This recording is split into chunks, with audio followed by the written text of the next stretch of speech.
Praise lord. అందరు బాగున్నారా? దేవుని కృపలో ఆత్మీయంగా ఎదుగుతున్నారని నేను నమ్ముతా ఉన్నాను.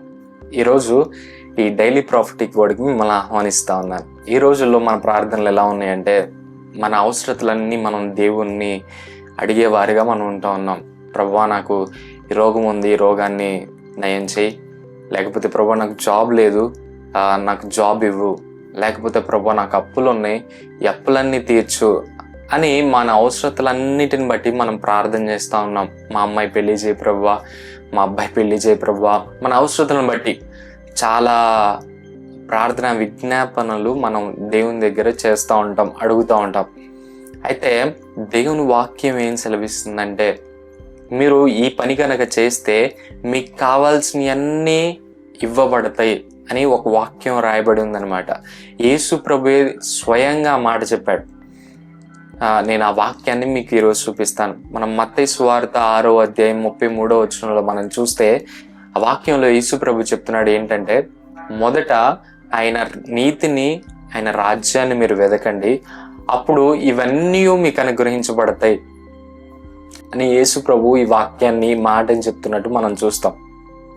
ఈరోజు నీకు ఏ అవసరతలు ఉన్నా నువ్వు చేయాల్సింది మొదట ఏంటంటే, ఆయన నీతిని, ఆయన రాజ్యాన్ని వెతుకు. మొదట నువ్వు దేవుని పని చేయి, నీ పని దేవుడు చేయబోతా ఉన్నాడు.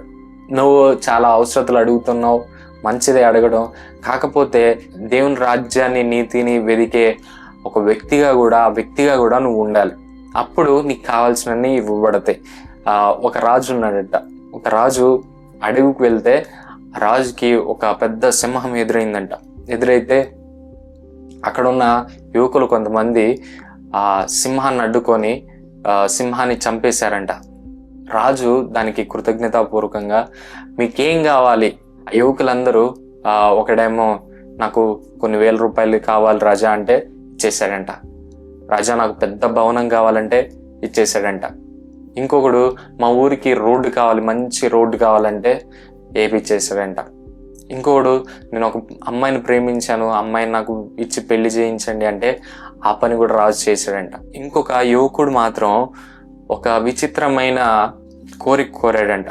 ఏంటంటే, రాజా, నాకు అవేం వద్దు, కానీ మీరు ప్రతి వారం వచ్చి మా ఇంట్లో భోజనం చేయాలి అని అడిగాడంట.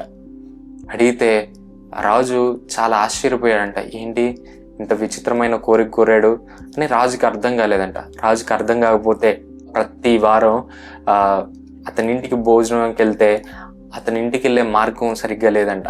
సో అతని ఇంటికి వెళ్ళే మార్గాన్ని మంచిగా చేశారంట, మంచి రోడ్డు వేశారంట. అతని ఇల్లు పూరి గుడిసెంట. ఆ పూరి గుడిసెలో రాజు భోజనం చేయలేడు కాబట్టి అతనికి మంచి పెద్ద భవనాన్ని కట్టించారంట. అలాగే అతని ఇంట్లో లేని వస్తువులన్నిటినీ తెప్పించి పెట్టారంట. రాజగృహంలో ఉన్న రాణికే రాజుకు కావాల్సిన అవసరతలన్నీ తెలుస్తాయని వాళ్ళ కూతురైన రాణినిచ్చి ఇతనికి పెళ్లి చేశాడంట.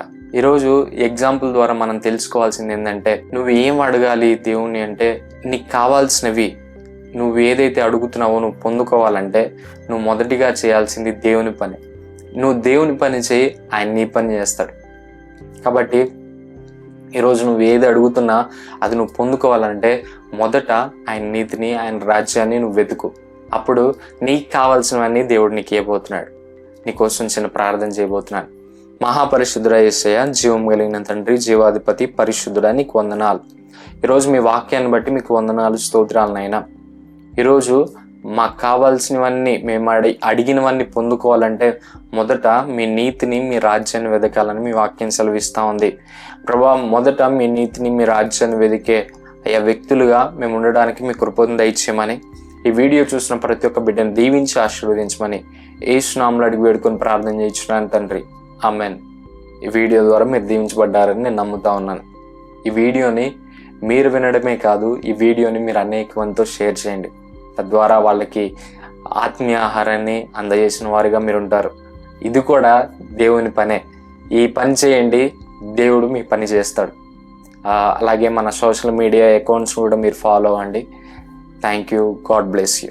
Praise the lord.